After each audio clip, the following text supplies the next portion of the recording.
Pour nous permettre de patienter, c'était un autre titre de notre invité Nigamas, ça s'appelle Aduna. Bonjour et bienvenue Nigamas, qu'est-ce qui s'est passé ce matin? Oui, bonjour, désolé encore pour ce petit problème, donc toujours on a les aléas qui font que, voilà. Professionnel entre autres. Tout à fait. Merci de nous rejoindre, alors j'avais à cœur de vous recevoir, vous êtes un artiste compositeur panafricain, rappeur, slammer, mais aussi chanteur, vous annoncez depuis quelques semaines, depuis quelques mois, oui. Un album que vous avez préparé, 3 ans de préparation, L'œil invisible, c'est votre 3e album après les succès de Révélation et de l'enfant d'une île qui était l'un et l'autre vos précédents albums. Tout à fait. Alors derrière ce titre, que se cache-t-il derrière ce titre L'œil invisible? Qu'est-ce que ça veut dire? Qu'est-ce que c'est? C'est vrai que en ce moment beaucoup de gens se posent des questions pour savoir pourquoi j'ai choisi ce titre-là. Oui. Alors l'œil invisible, c'est tout simplement l'œil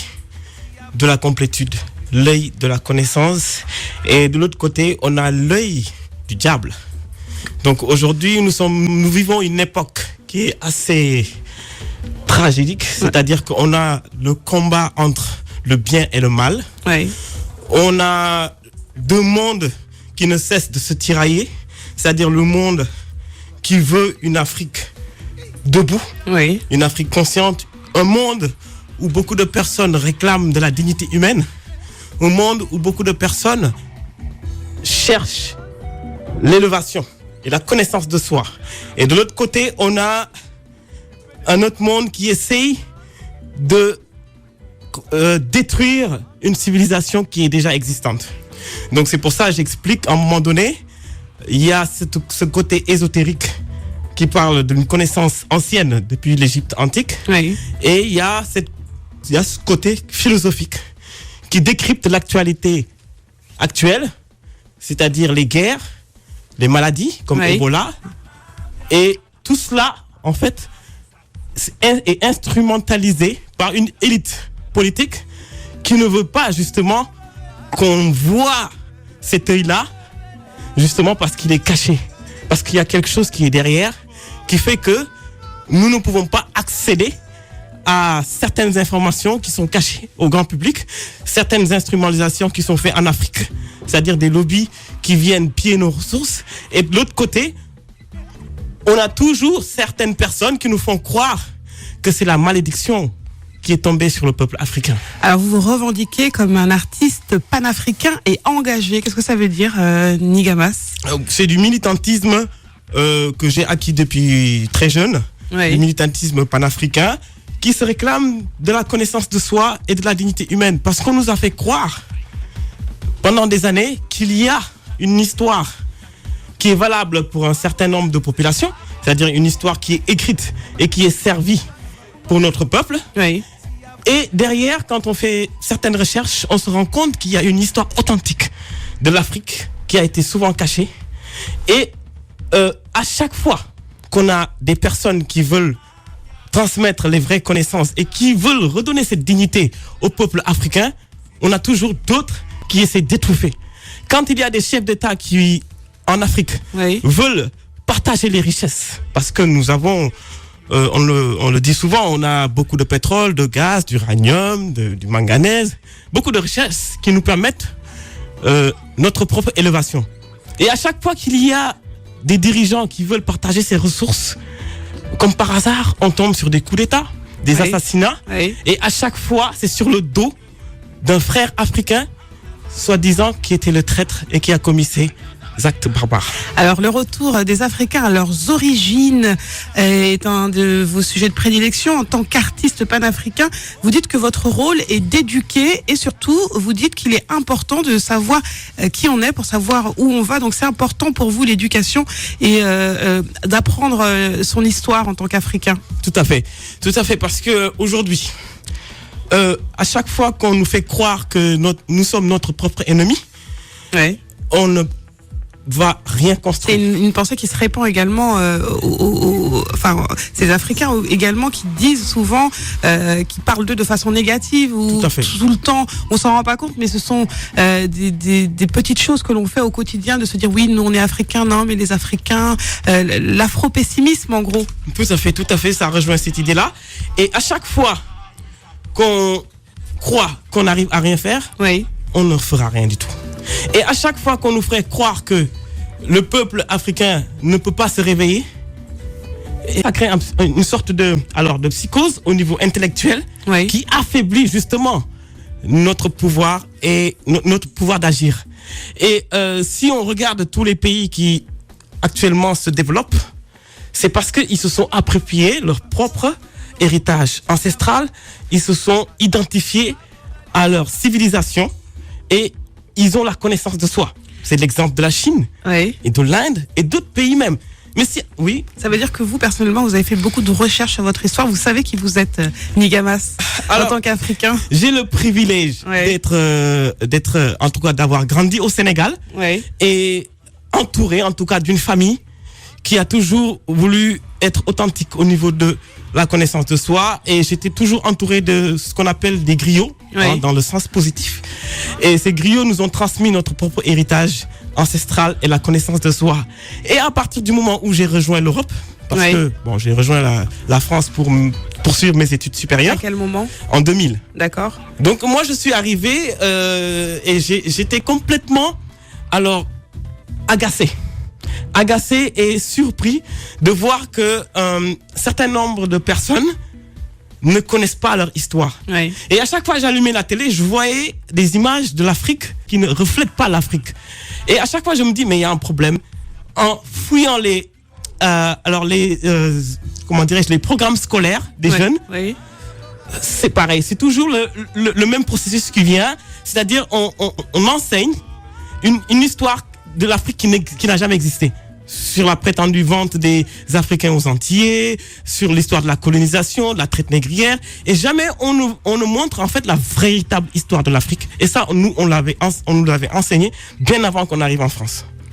Alors justement, il y a également dans l'œil invisible une référence à l'Égypte antique, mais il y a plus de complexité car on peut avoir de nombreuses lectures. En effet, on peut penser à un côté mystérieux, un côté un peu mystique et même ésotérique. Tout à fait. Et vous évoquez également la franc-maçonnerie. Exactement. Alors, pour expliquer aux auditeurs qui ne connaissent pas, qu'est-ce que c'est la franc-maçonnerie? Oui, d'accord. Très rapidement, parce que je n'ai pas trop creusé sur ce sujet-là, parce qu'il y a beaucoup de pièges. Hein? Alors, oui, parce qu'en fait, la franc-maçonnerie, c'est tout simplement... C'est une religion? Non, c'est juste une confrérie Oui. de personnes, illuminées d'esprit, qui se sont regroupées pour avoir une connaissance ésotérique, une connaissance de ce qui est caché. Et cette connaissance-là, il s'est avéré qu'ils ont pillé un certain nombre de bibliothèques en Égypte qui parlaient un peu de ça. Mais sauf que eux, ils ont pris cette connaissance et ils l'ont détournée de manière négative, de manière diabolique. Je ne parle pas de tous les francs-maçons, je parle de certains qui en ont fait, en tout cas, une connaissance mystique et qui leur pousse à faire des pratiques qui sont contre, justement, l'humanité actuelle. Alors, on voit sur les réseaux sociaux souvent qu'il y a certains chefs d'État africains qui sont taxés de francs-maçons. Oui, il y en a beaucoup. En tout cas, sur 54 pays, il y en a au moins 45 qui sont en tout cas, impliqués dans ces réseaux-là. Mais le problème, c'est que... ce qui se passe, c'est que l'Afrique, aujourd'hui, a été infiltrée bien avant même, très très longtemps, par ces réseaux-là. Oui. Parce que justement, eux, ils ont compris, en mettant en place cette stratégie, ça leur permet d'avoir le contrôle des pensées, le contrôle des personnes et le contrôle des richesses. Voilà. Donc, à partir du moment où certains disent que c'est des réseaux de complotistes, mais en réalité, ce sont des réseaux qui s'organisent pour créer une certaine désorganisation au sein de notre société. Et tout cela, c'est fait dans l'ombre. Et à partir du moment aujourd'hui, Oui. on sait exactement d'où est tirée en fait cette connaissance-là, parce que c'est depuis l'Égypte antique, parce que pour avoir accès à certains temples d'Égypte et pour avoir accès à certaines connaissances à l'époque, il faut être un haut initié. Oui. Avoir une certaine, Prédisposition. Tout à fait. Et il faut faire aussi en tout cas ce qu'on appelle des stages. Ouais, des rites, quoi. Des rituels. Et ce sont des rituels qui existent toujours en Afrique. C'est pour ça, en Afrique, on a toujours ces confréries-là, Oui. qu'on appelle des sociétés secrètes qui se sont organisées d'une autre manière. Pas de la même manière que les francs-maçons, mais ce sont des sociétés secrètes. Alors, vous expliquez aussi que les Africains gagneraient à revenir à leur première religion animiste, puisque les religions révélées, vous dites, sont un peu un poison pour certains. Oh, non, je dirais pas ça. Non, j'irai pas jusque-là, parce qu'aujourd'hui, c'est vrai, bien avant l'infiltration de l'islam et du christianisme, on avait notre propre religion, oui, qui est une religion monothéiste depuis Akhenaton. Après, ce qui s'est passé, ce sont des gens qui sont arrivés, voilà, ils nous ont imposé une certaine manière c'est-à-dire la connaissance du Dieu, alors que nous, à l'époque, on avait déjà cette connaissance du divin. Sauf que, Cheikh Anta Diop, ce qu'il dit dans un de ses ouvrages, il dit le retour aux sources permet à l'Africain de s'identifier et de se connaître mieux que quiconque. Ce retour-là, c'est vrai, est nécessaire, oui, pour la connaissance. Ça nous éviterait de faire des amalgames. Parce qu'aujourd'hui, il y a, en tout cas, dans une certaine classe de société, on mélange en fait l'islam et l'animisme. Oui. Et à chaque fois, c'est pareil. C'est-à-dire que bon, il y a beaucoup de coutumes, il y a beaucoup de confusion qu'on raccroche à l'islam, alors qu'en fait, quand on regarde dans les textes, ce sont des choses qui ne sont pas. Par exemple, l'excision, il y en a qui disent oui, c'est dans la religion, alors que c'est pas le cas. Non, c'est pas dans le cas. L'excision, c'est quelque chose qui est complètement à part, qui est venu bien après les religions. Alors, vous êtes également un défenseur de la pensée du professeur Cheikh Anta Diop, tout à fait, qui est un peu votre guide. Oui, Cheikh Anta Diop, en tout cas parce qu'il a beaucoup contribué en tout cas dans mon apprentissage sur le panafricanisme. Oui. Parce que tout simplement, déjà parce que ma famille est très proche de Cheikh Anta Diop, il était vraiment très ami avec mon grand-père. D'accord. Et c'est lui qui nous a mis en tout cas sur le terrain de la connaissance. C'est l'ouverture, c'est aller au-delà de ce qu'on nous impose, oui, et apprendre que notre héritage a été une civilisation en tout cas exceptionnelle, que rien ne peut l'empêcher d'avoir cette éclosion. Et ça nous a permis aussi de savoir ce que nous faisons. C'est-à-dire les instruments qu'on utilise, oui, les rites qu'on utilise, oui, d'où viennent nos prénoms. Par exemple, mon prénom Massamba. Vous avez beaucoup de connaissances à ce sujet, d'où ça vient Massamba, oui. Oui. Allez-y.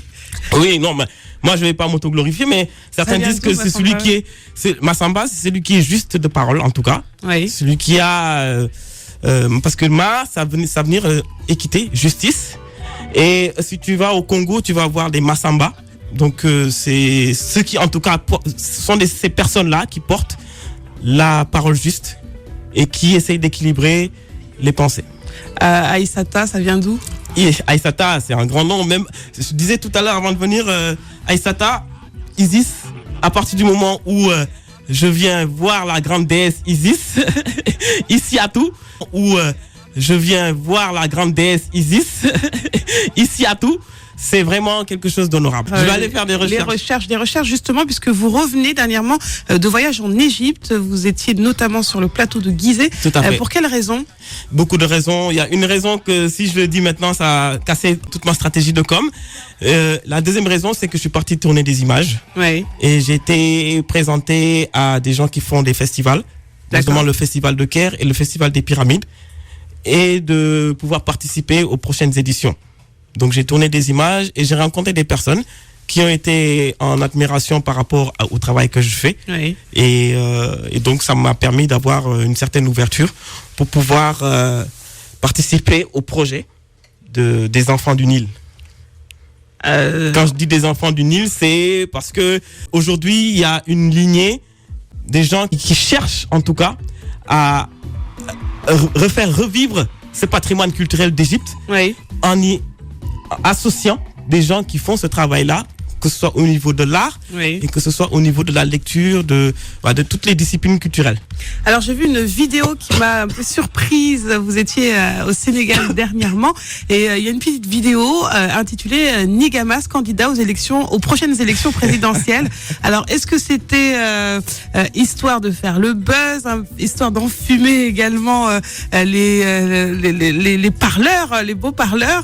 Qu'est-ce que c'était cette vidéo? Est-ce que c'est vrai? Est-ce que vous vous présentez aux prochaines élections présidentielle au Sénégal, Nigamas? En tout cas, dans cette vidéo, j'ai pas déclaré que je serais président de la République. C'est l'intitulé que vous serez candidat aux prochaines présidentielles. Oui. Alors, mais il y a rien j'ai rien de précisé. C'est vrai que c'est un coup de com' qui parle d'une vidéo que je vais bientôt sortir. Et c'est autour de ce sujet-là pour les élections présidentielles. Mais j'ai vu qu'il y a un certain nombre de personnes qui se sont... Ça interpelle beaucoup de gens. Voilà, qui se sont manifestées et qui ont dit que je pourrais bien être un candidat, en tout cas adapté pour les besoins du peuple sénégalais. Vous êtes trop jeune, non Je suis trop jeune. Non, j'ai l'âge pour se présenter. C'est à partir de 35 ans. Je pense qu'il y a plein de critères que je respecte. Peut-être pas les dreadlocks, mais il faut peut-être à un moment donné les imposer. Alors, un retour à nos traditions au niveau du physique, de l'aspect, c'est également un de vos combats de garder notre d'identité d'Africain. Souvent dans les vidéos, même quand on voit sur des plateaux télé, lorsque vous êtes invité, vous êtes toujours avec des tenues traditionnelles que vous arborez, et des cheveux naturels également, des dreadlocks notamment. Exactement. Voilà, c'est une question que j'apprécie beaucoup. La tenue, en tout cas, et le look, ça fait partie de notre identité. Les dreadlocks, ça a une signification extrêmement puissante depuis l'Afrique impériale. Et les cheveux naturels, en tout cas, comme on le fait souvent, connotent une certaine divinité en soi. Parce que tous les pharaons avaient des cheveux crépus, longs, et c'était des cheveux bouclés. Quelqu'un qui a les cheveux crépus, les locks se font en général naturellement, sans pour autant les twister, les tourner, quoi que ce soit. Donc ça a une signification en tout cas sacrée. Et dans les profondes sociétés africaines, on dit souvent que ça a une protection en soi. À partir du moment où on se réclame, où on veut faire vivre la culture, il faut déjà passer par nos couturiers, nos artisans. Et ceux qui font ce travail-là, parce qu'on n'a rien à envier aux autres. Quand aujourd'hui on parle de haute couture européenne, alors que si on regarde bien, les tissus sont importés en Afrique, le plus souvent, pas tous, mais le plus souvent sont importés du Kenya par exemple. Et on a par exemple des tissus Maasai qui sont repris aujourd'hui dans la haute couture européenne, alors que chez nous, on les fait aussi bien. Donc c'est pour ça, moi, mes tenues vestimentaires sont faites par un couturier africain qui s'appelle Sadiobi, je nomme son nom, et qui me fait de superbes tenues africaines. Alors, lorsque vous allez au Sénégal, que vous allumez la télé, par exemple, que vous vous prenez dans la rue, est-ce que ça vous choque de voir toutes ces filles à la peau claire qui se décapent la peau, tous ces tissages, parce que c'est vrai que c'est particulier sur la télévision sénégalaise, presque toutes les filles sont claires de peau. Est-ce que vos messages passent là-bas? Ah non, pas du tout. C'est pour ça que je suis en profond désaccord avec certains. Il y a des personnes, quand elles me croisent dans la rue, à peine elles veulent me saluer parce qu'elles ont compris le message en disant que oui, voilà, ce sont des gens qui sont un peu qui vivent un peu dans l'antiquité, qui pensent que voilà, maintenant on est au 21e siècle, il faut. Sauf que c'est comme si. C'est vrai que vous ne pratiquez jamais la langue de bois, Nigamas. Comment? Vous ne pratiquez jamais la langue de bois. Ah non, pas du tout. J'essaye d'être authentique par rapport à mon prénom. Donc voilà, est-ce que je disais par rapport aux filles, et je leur dis, mais vous voulez mettre des tissages, je sais pas comment ça s'appelle, c'est des tissages ou des greffages, etc. Ça vous coûte excessivement cher et ça vous dénature. Et la plupart du temps, ils vont dire, non, moi j'achète des cheveux naturels. Bon, tu achètes des cheveux naturels qui sont pillés dans les temples en Inde. Ce sont des offrandes en général qui sont données à certaines divinités en Inde. Et on ne sait pas ce qu'il y a dedans. On ne sait pas quel type de malédiction il y a dedans. Et nous, en Afrique, on nous jette ces genres de poubelles et on les met sur les têtes. Donc, à partir du moment où on met certaines choses sur des têtes, on peut rajouter une certaine aliénation supplémentaire. Et aussi au niveau des tenues vestimentaires, c'est voilà, la plupart du temps on veut importer je sais pas des habits de je vais pas citer de marque, mais des marques qui sont assez connues, voilà, qui en général importent même les mêmes tenues en Afrique pour les remodéliser ici en Europe. C'est un peu Alors, j'ai bizarre. votre troisième album entre les mains, ça sort le 6 février et vous êtes venu nous parler d'un showcase conférence que vous donnez le 12 février prochain. On donnera l'adresse dans un instant. L'album s'intitule L'œil invisible et je vois qu'il y a un titre qui s'intitule Kidal. Pourquoi avoir évoqué Kidal? Très bonne question. Kidal, c'est un sujet qui me tient beaucoup à cœur parce que ça parle de ce qui s'est passé au Mali et de ce qui se passe toujours au Mali. Et ça parle de... En fait, j'ai fait une autre lecture de cette, en tout cas, prétendue guerre au Mali. Oui. Et d'expliquer dans le fond des choses qu'il y a un certain nombre d'informations qu'on nous cache, notamment sur Kidal. Et de l'autre côté, on voit une certaine propagande qui est diffusée. Donc, on va dire tout simplement que les Français sont venus nous sauver parce que les Africains n'arrivaient pas à constituer une armée, en tout cas fédérale, qui permettrait d'intervenir au Mali. Oui. Sauf que l'information qui est cachée, c'est pas parce que là maintenant tout le monde est au courant, hein, sauf que entre le Mali et le Niger, il y a ce qu'on appelle une mine d'or. On a une mine d'or, on a l'uranium, beaucoup de richesses qui servent à certaines, en tout cas, multinationales occidentales. Oui. Et de l'autre côté, on n'explique pas l'histoire du Mali. Depuis Modibo Keïta, comment il a été renversé, on ne dit jamais comment il a été assassiné, Modibo Keïta. Il est mort en prison. Et il a été renversé par un coup d'État par des personnes qui ont envoyé des mercenaires pour le déchoir. Et De Gaulle, lorsqu'il était arrivé au Mali, il avait même promis, en tout cas cette zone nord du Mali, qu'ils allaient avoir leur indépendance. Ça, c'est des informations qu'on ne dit jamais à la télé. Hein. Ils allaient avoir leur indépendance qui leur permettait d'être autonomes, le MNLA, etc. Sauf que quelques années après, on a mis en place un président qui voulait s'armer et de lutter contre tout le trafic de banditisme, le trafic d'armes qui sévissait au niveau du nord du Mali. Oui. À un moment donné, lorsqu'on a renversé le président Kadhafi, par Nicolas Sarkozy, bien évidemment, on a en fait toute cette zone qui était une zone sensible, qui était à l'époque maîtrisée par Kadhafi. À partir du moment où le président Kadhafi a été, en tout cas, renversé, Plus personne ne contrôlait cette zone. toute cette zone était devenue une zone alors de trafic, et en même temps, on se demande comment ces armes-là sont arrivées en Afrique. Et on ne dit jamais c'est qui a fourni ces armes-là. Donc on a certaines informations que je ne peux pas non plus divulguer parce que c'est très sensible.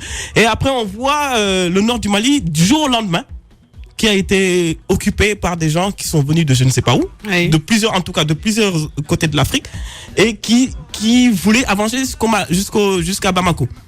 Ça a été laissé faire parce qu'à un moment donné le président avait demandé à ce que cette zone-là soit protégée. Il y a toujours eu un embargo là-dessus. Il n'y a jamais eu la possibilité de se défendre. Et maintenant,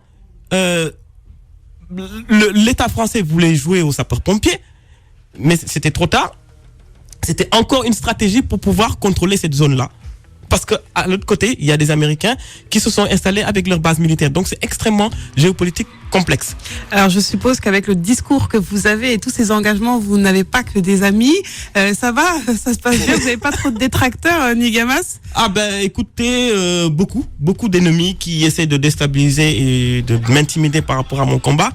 Et lorsque j'ai fait le pèlerinage en Égypte, Oui. j'ai demandé en tout cas la bénédiction de Dieu. Oui. Et la puissance de la maths, c'est-à-dire la vérité, la justice, l'équité, a toujours été notre force. Et je me dis que je suis un conquérant, je suis venu en mission sur terre et cette mission, je l'accomplirai que ça plaise ou que ça déplaise. Alors, il y a 12 titres, hein, vous évoquez tout plein de sujets profonds. L'œil invisible, votre troisième album sort le 6 février. Déjà, c'est un choix, puisque ça se rapproche d'une date, la date de la disparition de Cheikh Anta Diop, c'est ça? Oui, tout à fait. J'ai voulu, en tout cas, reporter la date parce qu'elle a été reportée plusieurs fois. L'album devait sortir même en décembre. Oui. Et en décembre, il y a eu avec mon voyage en Égypte, parce que c'était spontané. Oui. Donc j'ai voulu reporter cette date-là et j'ai voulu faire coïncider la date d'anniversaire des 30 ans, en tout cas de disparition du professeur Cheikh Anta Diop, pour lui rendre un hommage symbolique, en tout cas le soir du 6 au 7 février. Oui. Donc je vais faire une prévente dans Paris. Oui. Et cette prévente permettra aux gens qui auront acheté cet album-là de venir participer à la conférence de presse que je fais le vendredi 12 février à partir de 19h. Alors ça se passe au centre d'animation Curial, adresse 16 rue Colette Magny. C'est dans le 19e, on y accède par le métro Crimée avec une conférence, des intervenants. Oui. Ça va être du lourd le 12 février. Ça va être du très lourd parce qu'il y a encore un autre bulldozer qui va arriver sur le terrain, qui s'appelle le professeur Jean-Charles Covy-Gomez. Oui. Va arriver sur le terrain, qui s'appelle le professeur Jean-Charles Covy-Gomez, Oui. qui va en tout cas faire la première partie de la conférence. Donc il va expliquer un peu le concept. Là, il va aller au fond des choses sur l'œil invisible, parce que moi je suis resté en surface. Oui. Et il va parler de l'œil invisible dans une dimension mathématique, une dimension spirituelle, Oui. une dimension philosophique et une dimension historique. Donc il va apporter des réponses, en tout cas entre l'œil, en tout cas de la maths, l'œil qui veille sur le continent, l'œil de la complétude, l'œil de la connaissance, donc l'œil qui scrute l'horizon de la maths. Oui. Et de l'autre côté, on a un œil qui est beaucoup plus mystérieux et qui a le contrôle de l'Afrique. Donc c'est pour ça, tout à l'heure, j'ai débuté l'interview en disant que c'est le combat entre le mal et la vérité. C'est le combat entre Isfet et Maat, comme à l'époque de l'Égypte antique. Alors, faut y être à quelle heure? C'est 19h, c'est ça? Voilà, 19h. Oui. Donc, ce sera l'entrée sur l'achat de l'album. Donc, j'impose à tout le monde de venir acheter l'album sur place, soit en prévente à partir du 6. Ils pourront regarder les informations sur ma page Facebook, Oui. Nigamas. Ou à l'entrée directement de la salle, ils peuvent acheter l'album et rentrer, accéder à la conférence. Alors, le 6 février, pour acheter l'album, ça se passe à Paris, dans un restaurant, Dans un c'est restaurant ça? qui s'appelle La Pointe des Almadies. D'accord. L'adresse? Alors, 14 rue Chabrol, Paris, gare de l'Est. Ça, c'est le 6. À quelle heure? C'est le soir aussi? Oui, à partir de 19h, ils peuvent venir. Voilà. Et puis le 12 février, un événement qui commence à 19h, conférence showcase. C'est vendredi 12 février au centre d'animation Curial, 16 rue Colette Magny, Paris 19e. Quel serait votre dernier mot au public qui nous écoute ce matin, Nigamas? Alors, en tout cas, je te remercie de m'avoir invité sur le plateau, malgré aujourd'hui que j'ai... Ouais, je suis bon. un peu malade et beaucoup d'imprévus. Ouais. Et ça, c'est dû à la fatigue aussi, parce que je cours depuis un certain moment Ouais. pour organiser tous ces événements-là. C'est beaucoup d'énergie, beaucoup de force. Et en tout cas, je dis au public qui me suit depuis un certain moment, certains ont pensé que j'ai changé de camp en disant que j'ai fait un clin d'œil à la franc-maçonnerie, j'ai été coopté par des personnes, j'ai été financé. La dernière fois, il y a un article qui est sorti en disant que j'ai été financé par la Mindiac. Beaucoup de choses parce qu'ils ont vu une photo traîner sur Internet. Bref. Et je les rassure que je suis resté authentique, plus que jamais engagé dans mes combats, à côté du peuple africain, à côté de la dignité. Et je reste fidèle à mes engagements et à mes opinions. Rien ne va changer, quoi que ce soit sur ma lignée directrice. Et je tiens à, en tout cas, dire à tout le monde que L'œil invisible est un album que, en tout cas, j'ai donné beaucoup. Ouais. Je me suis sacrifié en termes financiers même pour le sortir. Et voilà. Il y a un duo avec Adjouza qui sera avec nous demain matin. Ah, d'accord, elle est dans l'album. Ouais, j'ai vu ça. Numéro 6 de l'album. Livre d'or. Merci Livre beaucoup, Nigamas. Au plaisir de vous inviter une fois de plus la prochaine fois sur l'antenne d'Africa numéro 1. L'œil invisible, l'album qu'il faut avoir. N'hésitez pas à vous le procurer. Il est 11h56. Ça y est, c'est fini. À demain.